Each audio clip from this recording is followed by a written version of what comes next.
नमस्कार, आप देख रहे हैं बिग फाइट लाइव। आपके साथ मैं हूं श्वेता मिश्रा अवस्थी। देश में एक तरफ एक देश, एक निशान, एक विधान, एक पहचान की बात हो रही है और दूसरी तरफ ये सब जिस संविधान के जरिए मुमकिन है उस संविधान पर ही सियासी खींचतान की जा रही है। एक तरफ बीजेपी है जो कह रही है कि बाबा साहिब के सम्मान से लेकर संविधान की मजबूती का काम हमने जितना किया है उतना किसी दूसरी पार्टी ने नहीं किया। तो वही दूसरी तरफ विपक्षी पार्टियां हैं जो कह रही हैं कि अगर मोदी फिर से सत्ता में आ गया तो फिर संविधान को बदल देगा। लेकिन क्या संविधान की मजबूती और बदलाव के बीच में जो सियासी दांव चला जा रहा है वो जनता को आकर्षित कर पाएगा? बीजेपी के हर सभा में संविधान की मजबूती का जिक्र होता है तो विपक्ष के हर सभा में संविधान के खतरे में जाने का जिक्र है। लेकिन इस जिक्र और फिक्र के बीच में जो वोटर है उस पर इसका क्या असर होगा? आज बात इसी मुद्दे पर कि संविधान पर कब तक होगी खींचतान।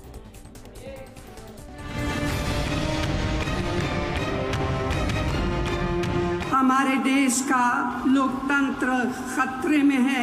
आजकल एक पुरानी रिकॉर्ड बजा रही है। जब भी चुनाव आता है संविधान के नाम पर झूठ बोलना ये इंडिया अलायंस के सब साथियों की फैशन बन गई है। जब तक देश का संविधान सुरक्षित नहीं होगा किसी को भी कुछ मिलने वाला नहीं है। ये मोदी है जिसने देश में पहली बार संविधान दिवस मनाना शुरू किया।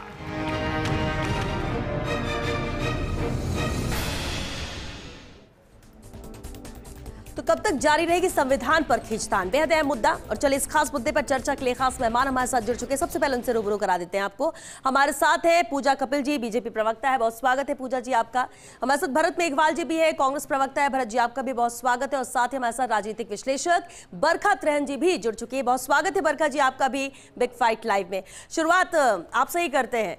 बेहद अहम है पूजा कपिल जी, अब सभाएं हो रही हैं, चुनाव है, बहुत सारे मुद्दे हैं, क्या काम किया, क्या करना है, क्या लक्ष्य है, सब कुछ बातें हो रही है। लेकिन इन सब के बीच में एक अहम सवाल बार बार उठता है। एक तरफ से आवाज उठती लोकतंत्र खतरे में है, संविधान को बचाना है।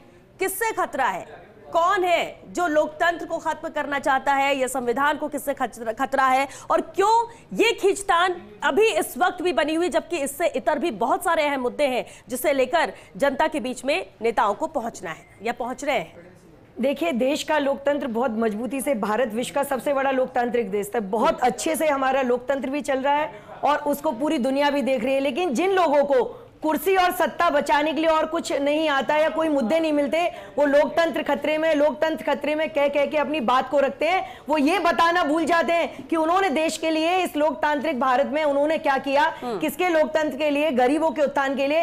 बार बार गरीबी खत्म करते करते की बात करते करते लोग यहां तक आ गए, तुष्टीकरण की बात करते करते यहां तक आ गए। केवल इन पर मुद्दे नहीं है, बात नहीं है, तो ये लोकतंत्र खतरे के वीडियो को बार बार चलाते हैं। आप जान रहे हैं कितना पुराना वीडियो है। एक मजबूती के साथ में भारत का लोकतंत्र बहुत अच्छे से चल रहा है, जनता इस लोकतंत्र का, और अभी तो लेकिन विपक्ष बार बार इसे उठा रहा है तो कोई तो वजह होगी। मैं यही तो पूछना चाह रही हूँ कि कैसे लोकतंत्र खतरे में, ये बताएं किस तरह से लोकतंत्र खतरे में। अगर संविधान की बात करी जाए तो इस संवैधानिक में आप देखिए 127 बार अगर संविधान में बदलाव हुआ है तो मैं पूछना चाहूंगी कि किन पार्टियों ने जो राज रहा है इस 75 साल के भारत में, तो भारतीय जनता पार्टी ने कितनी बार बदला है और कितनी बार इनने बदला है और किन विषय पे बदला है, मैं ये पूछना चाहूंगी। तो इस लोकतंत्र खतरे की दुहाई दे दे के ये लोग सोचते हैं श्वेता जी की ये सत्ता में आ जाएंगे या इसको ये इस झूठ को फैलाएंगे, इस प्रोपेगेंडा को फैलाएंगे। तो जनता बहुत समझदार है, जनता बहुत अच्छे से देख रही है कि जनता की सरकार,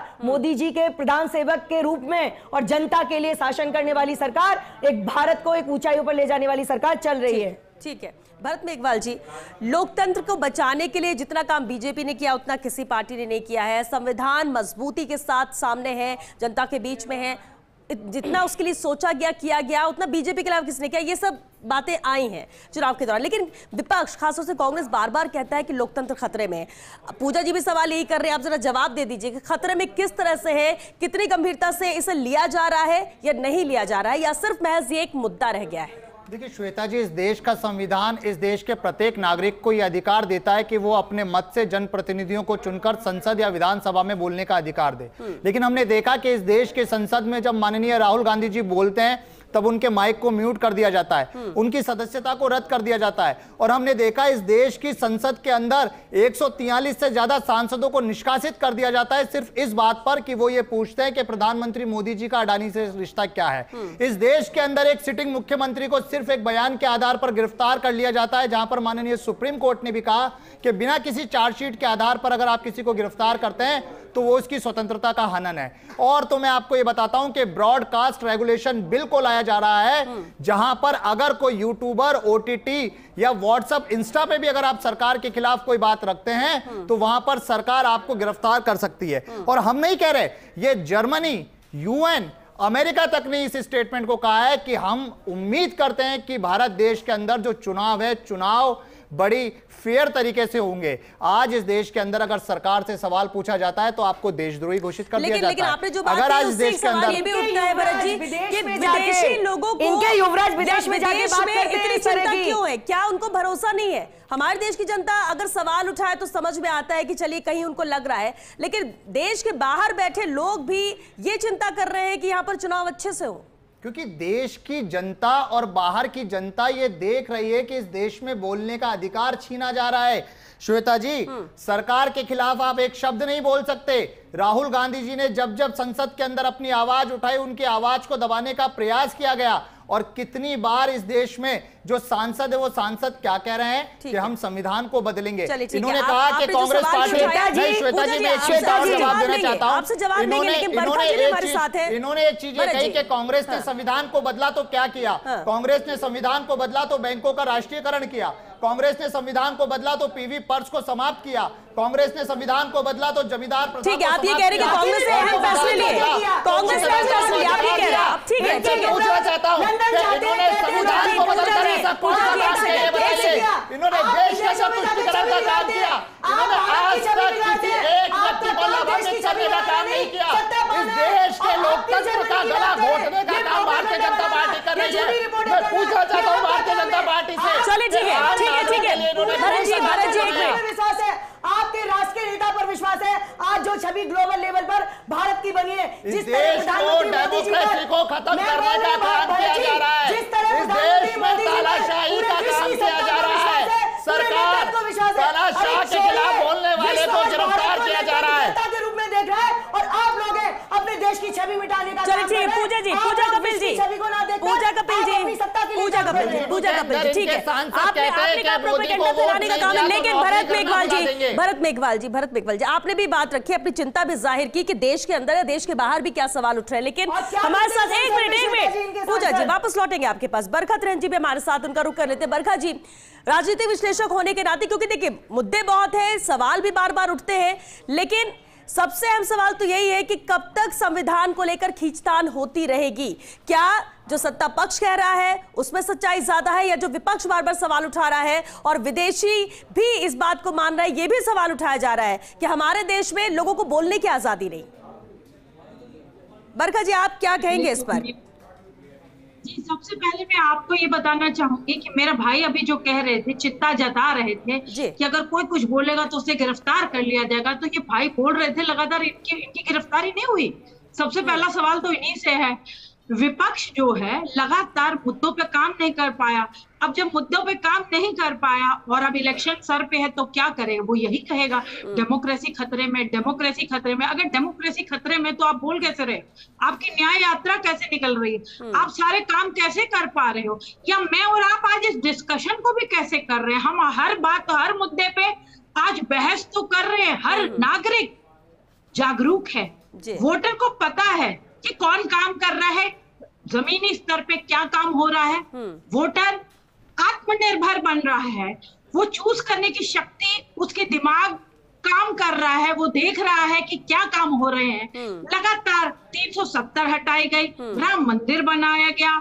आप देखिए इंफ्रास्ट्रक्चर, रोड्स को देखिए। मैं अभी बाहर होके आई हूँ, क्या बढ़िया रोड बनी, आप जिधर मर्जी निकल जाइए, आप रोड देखिए क्या बढ़िया बन गई हैं। आप और काम देखिए, वैक्सीनेशन ड्राइव देखिए, तो काम बोलते हैं। जिस सरकार ने भी काम किया होगा उस सरकार के गुणगान तो होंगे और वोटर भी, उनका रुझान भी उन्हीं की तरफ होगा। लेकिन आप इलेक्शन के दौरान एक भ्रम फैलाओ देश में, और संविधान खतरे में है, और विदेशी धरती पे जाकर के तो राहुल गांधी भारत का निंदा करते हैं। हर बार जब भी वो विदेशी धरती में गए हैं, कुछ ना कुछ भारत को बदनाम करने के लिए बोल के आए, जिससे कि भारत का वोटर आहत होता है। वो महिला हो, पुरुष हो, कोई भी भारत की बात के खिलाफ कोई बात नहीं सुनना चाहेगा। हमारी आंतरिक बातों में पहली बात हस्तक्षेप क्यों होना चाहिए। अभी इन्होंने बोला कि बाहर वाले चिंता करें, बाहर वाले होते कौन है चिंता करने वाले? हमारे देश में मतदान कैसे होगा कि हम लोग बखूबी देख लेंगे। हमें आता है अपने परिवार में बैठ करके बात करना। हमारे जो संस्कार हैं, हमारे संस्कार बहुत सॉलिड हैं, और हमारे संस्कार हमें सिखाते हैं कि अपने देश की बातें हम अपने देश में ही रखें, न कि विदेशी धरती में जाकर के हम भारत को बदनाम करें। ये पूरा देश लगातार देखता आया है। फिर हम विपक्ष की बात करें, खासतौर से कांग्रेस की बात करें, लोकतंत्र खतरे में है, ये कई सालों से सुनने में आ रहा है। तो इससे फायदा क्या? अगर ये ऐसे ही मुद्दा उठा रहे हैं या सवाल बना रहे हैं या बार बार इस चीज को दोहरा रहे हैं, तो इससे इन्हें क्या फायदा होगा? इससे इन्हें ये फायदा है क्योंकि इनके पास इन्होंने कोई काम नहीं किया, इनके पास कोई होमवर्क नहीं किया, इनके पास कोई शीट नहीं है कि हाँ ये शीट प्रस्तुत करें, ये वर्कशीट है, हमने ये काम करे। काम तो है नहीं इनके पास, तो भ्रम ही तो फैलाना है। हर वक्त भ्रम फैला करके उसके ऊपर राजनीतिक रोटियां सेकनी है। जब आप एक काम नहीं बोलते तब आपको भ्रमित करना पड़ता है देश को, लेकिन देश भ्रमित नहीं, काम नहीं है, कुछ बोलने के लिए नहीं है, इसलिए सिर्फ भ्रम फैला रही है कांग्रेस। मुझे लगता है मेरी बड़ी बहन बरखा जी को सिर्फ 370 वैक्सीनेशन और इंफ्रास्ट्रक्चर के अलावा और कुछ ज्यादा बातों का ज्ञान नहीं है। आज से पूर्व की डिबेटों में भी इनसे इन 3 पॉइंटों पर मैंने बात कही। 2014 से देश के अंदर भारतीय जनता पार्टी मोदी जी की सरकार है, तो जिन काम की आप मैडम बात कर रही थी, मुझे लगता है शायद उस काम के बारे में आपको मोदी जी से पूछना चाहिए कि क्यों आज इस देश के अंदर 70 लाख से ज्यादा बच्चे हैं जो कुपोषित है। क्यों आज जो देश की अर्थव्यवस्था है, वो अर्थव्यवस्था के अंदर जो आय का असमानता है, वो असमानता बढ़ती जा रही है।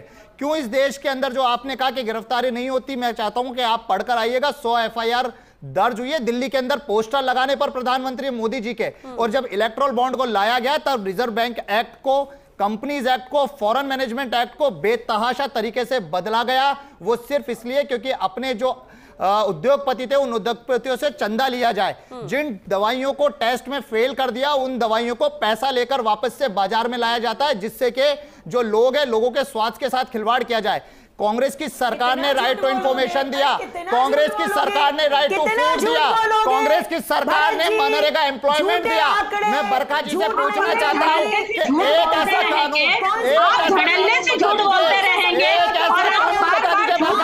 एक ऐसा कानून बता दीजिए। आप जनता को राहत देने का काम करता है, आप राजनीतिक विश्लेषक है, आप न्यूट्रल होकर बात करिए, आप डंका मत बजाइए सिर्फ एक पार्टी का। मैं आपसे पूछना चाहता हूँ एक कानून बता दे। अरे पूजा कपिल जी आप बता दे एक कानून, मैं 1000 कानून बता सकता हूँ कांग्रेस की सरकार के। अरे हमने स्वास्थ्य के लिए काम किया, हमने मनरेगा के लिए काम करा, हमने मनरेगा के लिए काम किया। क्या किया भारतीय जनता पार्टी ने? एक काम नहीं बता सकती भारतीय जनता पार्टी। अरे स्वास्थ्य के लिए सुनिए बात सुनिए एक सेकंड, एक मिनट। पूजा जी आराम से ये सवाल तो उठा रहे, पूजा जवाब आपसे ले रहे हैं, अब जरा आप जवाब दे दीजिए। भरत जी सुनिए एक मिनट, सवाल ही उठाते रहेंगे, जवाब भी लेने दीजिए ना। आपने तो अपनी बात रखी, जवाब भी ले लेते। पूजा जी इसका जवाब, अगर बार बार ये और एक बात कही जाती कि ऐसे में तानाशाही है कि अगर उनके खिलाफ कोई कुछ बोलता है, कुछ करता है तो फिर एक्शन ले लिया जाता है, तो ये तो तानाशाही घोषित किया जा रहा है। श्वेता जी, आज तक ऐसा बिना किसी अपराध को या बिना किसी सबूत के किसी को नहीं पकड़ा गया।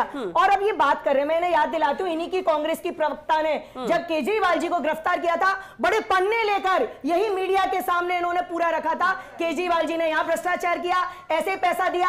अरे गिरगिट की तरह कितना रंग बदलोगे? भ्रष्टाचार हुआ, वो लिंक बने हैं, वो प्रूव आए, तब गिरफ्तार हुए। और सुनिए भरत जी, एजेंसी अपना काम करती है, आप लोगों को कहाँ खो गई उनकी फाइल? और जिस शराब घोटाले की आप बात कर रही हैं। अरे उनके सांसद को दिया आपने टिकट, अरे उस व्यक्ति को सांसद का टिकट दे दिया आपने।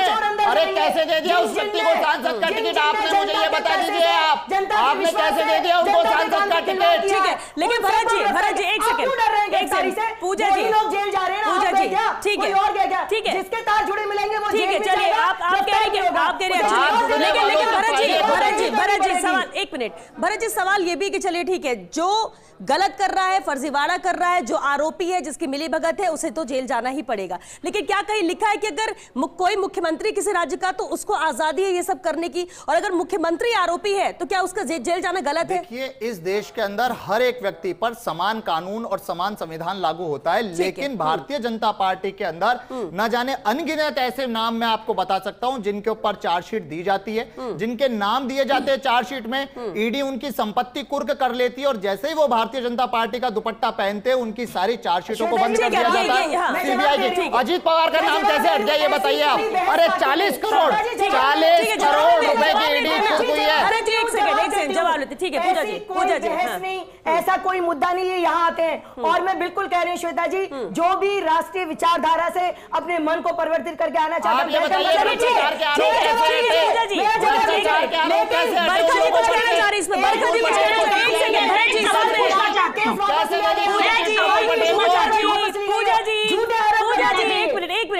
आपने बात रखी, ठीक है, ठीक है, आपने कल नहीं है ये आरोप लगा रहे। भरत जी एक सेकंड रुकिए। अरे प्रफुल्ल पटेल फ्रंट पेज की लगातार जारी है, फ्रंट पेज की न्यूज है, पार्टी में आने पर किसी को नहीं छोड़ा। अरे फ्रंट पेज बात रख ली ना आपने। भरत जी सवाल उठा लिया ना आपने कि बहुत सारे ऐसे नाम है, आप ये कह रहे हैं जो जेल की सलाखों के पीछे होना चाहिए, नहीं है, आप ये कह रहे हैं, कांग्रेस बार बार ये कह रही है। बरखा त्रेन जी इस पर भी कुछ कहना चाहते हैं। बरखा जी, सवाल ये बार बार कांग्रेस उठाती है कि जो बीजेपी का दुपट्टा उड़ता है वो पाक साफ हो जाता है, वो आरोपों से मुक्त हो जाता है, वो जेल की सलाखों के पीछे नहीं जाता है। इसके पीछे कैसा? क्योंकि अगर कोई मुख्यमंत्री भी है, आरोपी है, तो वो तो हमारे सामने उदाहरण है कि जेल की सलाखों के पीछे है, तो बख्शा किसी को नहीं जाएगा, ये बार बार कहा जाता है, नजर आता है। जी ये फिर से झूठ बोल रहे हैं। जो बीजेपी में शामिल होना चाहता है उसे क्या हम रोक सकते हैं? अगर आप कांग्रेस में रख करके उसे काम कर रहे होते तो आप ही के साथ रहता। जब आपने कोई काम नहीं किया और वो आपका दामन छोड़ करके बीजेपी ज्वाइन कर रहा है तो वो अपनी स्वेच्छा से ज्वाइन कर रहा है। भ्रष्टाचारियों के लिए पूछा जा रहा है बरखा जी, भ्रष्टाचारियों के लिए देख लीजिए, मुझे कंप्लीट नहीं करने दिया। भ्रष्टाचारियों के लिए बताइए आप, आम लोगों के लिए भ्रष्टाचारियों के लिए। अजीत पवार, प्रफुल्ल पटेल, नरेंद्र राणे, शुभेंदु अधिकारी, हेमंत बिस्वा के बारे में बताइए आप नरेंद्र राणे, शुभेंदु अधिकारी, हेमंत सोरेन बिस्वा, इनके बारे में बताइए ना। सुनना ही नहीं चाहते। पहले सुन तो लीजिए, सुन लीजिए, इसके बाद आप इस पर सवाल भी उठाइएगा, जवाब भी दीजिएगा। बरखा जी बात पूरी कीजिए। बरखा जी नहीं बोलने दे रहे हैं ना। नहीं वो सुन रहे हैं, आप अपनी बात पूरी कीजिए। कोई केस खत्म नहीं हुआ, सबके ऊपर जो केसेस चल रहे हैं वो ऑलरेडी चल रहे हैं और चलते रहेंगे। बीजेपी में आने से कोई व्हाइट वॉश नहीं हो गई है उनकी। रही बात, अगर अरविंद केजरीवाल ने कोई करप्शन किया है तो उसे तिहाड़ जेल भेजा गया है। वो चीफ मिनिस्टर हो या कॉमन इंसान हो, आम आदमी हो या चीफ मिनिस्टर हो, अगर फर्जीवाड़ा किया है, अगर गलत काम किया है तो सलाखों के पीछे होना चाहिए। तो बहुत अच्छा चिन्ह है, ये तो बहुत अच्छी बात है कि बड़े बड़े मिनिस्टर भी अगर कोई भी करप्शन, अब वो 2G स्कैम भूल गए ना, कितना बड़ा स्कैम हुआ था, लेकिन किसी की भी आज तक अरेस्टिंग नहीं, अभी भी बेल पे है बाहर। कौन कौन बेल पे है बाहर? राहुल गांधी जी खुद बेल पे बाहर है, आपको पता ही है। किस वजह से वो बेल पे बाहर है? सोनिया गांधी जी भी बेल पे बाहर है। तो ये बातें आपको इंट्रोस्पेक्ट करनी चाहिए कि आखिर आप लोग ऐसा क्या कर रहे हैं कि सब आपका दामन छोड़ के जा रहे हैं। ठीक है, ठीक है, बड़ा ठीक है। सवाल तो यहाँ ये ठीक है बरखा जी, यानी आप कह रहे हैं कि जो आ रहे हैं वो अपने मन से आ रहे हैं, उन्हें बीजेपी के साथ आना, अपना भविष्य देखते हुए आ रहे हैं। अगर कांग्रेस में सब कुछ अच्छा होता तो शायद वो कांग्रेस में बने रहते। लेकिन पूजा जी, ये जो लोकसभा की जंग है, ये क्या संविधान की संग ऐसे ही आगे जारी रहेगी इस चुनाव में? मुद्दे बहुत सारे हैं, जनता के हित की बातें और हैं, उनके काम को लेकर या लक्ष्य की बात की जाए, लेकिन संविधान, लोकतंत्र क्या इसी पर ही उलझे रह जाएंगे? क्योंकि जो बन चुका है और जो अमल में है वो चल रहा है। श्वेता जी, प्रधानमंत्री जी बात भारत के विकास की करते हैं, सबके साथ की, सबके प्रयास की, सबके विश्वास की करते हैं, और हर एक वो कार्य जो भारत को विश्व गुरु बनाने में, भारत को विश्व में स्थापित नंबर 1 करने में आता है वो करते हैं। लेकिन इन लोगों पर कोई बात नहीं है। ये लोग ऐसी बातों को लेकर आते हैं और संविधान बदलने की बात और ऐसी छोटी ओछी बातें, मैं इसे ओछी बातें भी कहूंगी, चुनाव को चुनाव की तरह लड़िए। अभी फिलहाल में लड़कर चुके हैं प्रदेश में तो चुनाव, आप विकास की बात करिए, मुद्दों की बात करिए। आप लोकतंत्र से खिलवाड़, संविधान से खिलवाड़ क्या किया इन्होंने बाबा अंबेडकर के लिए? अगर अंबेडकर को चला रहा है ना सही मायने में, तो ये भारतीय जनता पार्टी के शासन में केंद्र में अंबेडकर चल रही है।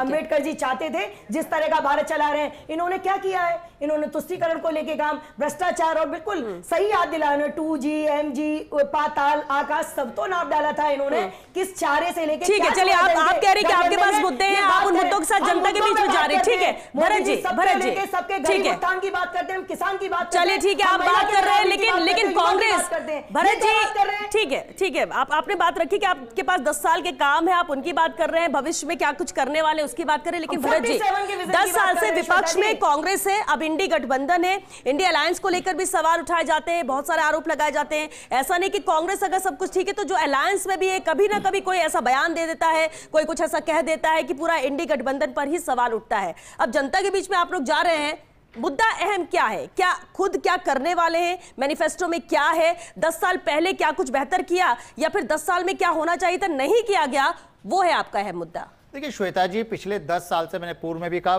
केंद्र में भारत की जनता पार्टी यहाँ पे सरकार में। हमने राजस्थान की अगर हम बात करें तो चाहे राजस्थान में 5 जनसभा हुई माननीय प्रधानमंत्री मोदी जी की, लेकिन आप देखिए अपना विजन नहीं बता पाए, इनका मैनिफेस्टो अभी तक नहीं बना कि ये इस देश की जनता के लिए क्या करेंगे। वहीं जब कांग्रेस सरकार है, कांग्रेस सरकार ने कहा कि हम 5 न्याय को लेकर आए, हम श्रमिक न्याय की बात करते हैं, हम गिग वर्कर्स की बात करते हैं, हम कहते हैं कि मनरेगा के अंदर 400 रुपए से कम मजदूरी किसी भी व्यक्ति की नहीं होनी चाहिए, हम युवाओं के न्याय की बात करते हैं, हम महिलाओं के सशक्तिकरण की बात करते हैं, और ये किसानों की बात कर रहे हैं। किसानों को तो ये खालिस्तानी बोल देते हैं। वो किसान आज जब बॉर्डर पर बैठे हुए हैं, उन किसानों की हालचाल नहीं पूछी जाती है आपसे।